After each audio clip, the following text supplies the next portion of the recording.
Nous accueillons maintenant Alice Lefilleul, journaliste à Africa Culture. Ce soir, nous allons parler d'un premier recueil de poésie d'Elkana Talbi, Moi, figuier sous la neige, paru en début d'année chez Mémoire d'Encrier. Bonjour Alice. Bonjour. Alors, qui est Elkana Talbi? Eh bien, Elkana Talbi, c'est une artiste de slam qui est plus connue sous le nom de Queenka. Québéco-tunisienne, elle vit à Montréal et Moi, figuier sous la neige est son premier recueil. Et alors, que raconte du coup ce recueil? Eh bien, dans ce recueil, Elkana Talbi nous raconte sa quête identitaire d'enfant immigré. Née au Québec de parents tunisiens, elle explore l'entre-deux de l'immigré seconde génération. Elle écrit qu'elle est à demi dans deux vies. Et donc elle raconte dans ce texte les allers-retours géographiques et mentaux entre la Tunisie, le pays de ses parents, et le Québec, où elle a grandi et où elle vit encore. Et moi j'ai beaucoup aimé ce texte car l'immigration maghrébine en Amérique du Nord et ici au Québec, c'est un thème qui est moins représenté en littérature.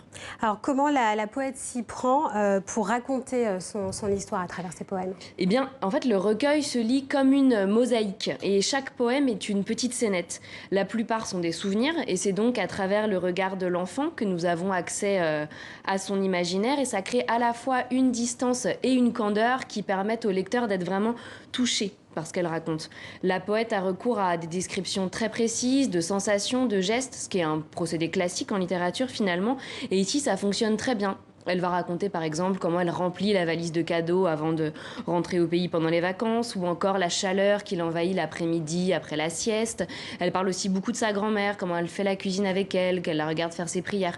Et les femmes sont d'ailleurs très présentes dans le recueil, la grand-mère, les tantes, la mère. Alors, Moi, figuier sous la neige, c'est aussi donc la rencontre entre le Nord et le Sud. Oui, tout à fait. Et ça crée des images saisissantes, hein, comme le titre le montre très bien. Le figuier du nord, le figuier du Sud, la neige du Nord. Et on est pris dans un entre-deux qui est d'autant plus difficile à concilier qu'il est très différent. Il y a aussi dans ce recueil une évocation de la façon dont l'enfant puis l'adolescente cherche chez elle, au Québec, des traces de la Tunisie, comme lorsqu'elle va au supermarché qui vend des fruits exotiques. Elle va décrire la façon dont elle est perçue comme différente, mais par ses camarades de classe. Mais de cette différence, elle fait une force. Et c'est aussi en fait un recueil drôle. Oui, absolument. Et c'est vraiment ce qui marque à la lecture de ce recueil, parce qu'on ne s'attend pas forcément à de la poésie qu'elle nous fasse sourire, si ce n'est rire. Mais là, la poète s'est créée des images drôles qui montrent son décalage d'enfant entre deux cultures, comme lorsqu'elle écrit « Solitaire au salon, je suis convaincue que Tata fait exprès de mettre de la neige dans la télé pour adoucir mon dépaysement. » Et c'est cet humour qui va rendre la poète attachante et le lecteur est encore plus touché par ces vers qui concluent le recueil. Je cherche l'émerveillement des commencements, je cherche encore tellement une maison. En un mot, pourquoi choisir la poésie?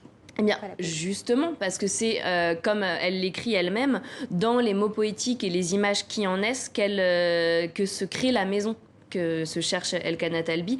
Et vous l'aurez compris, ces textes racontent des petites histoires. C'était une poésie narrative, très directe, abordable pour tous les lecteurs.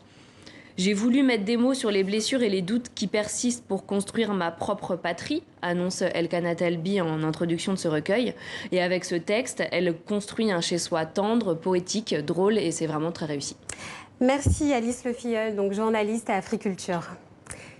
Et c'est la fin de ce journal. Merci à vous de l'avoir suivi. Dès demain, vous retrouvez Dominique Chimbakala pour un nouveau point complet sur l'actualité. À bientôt.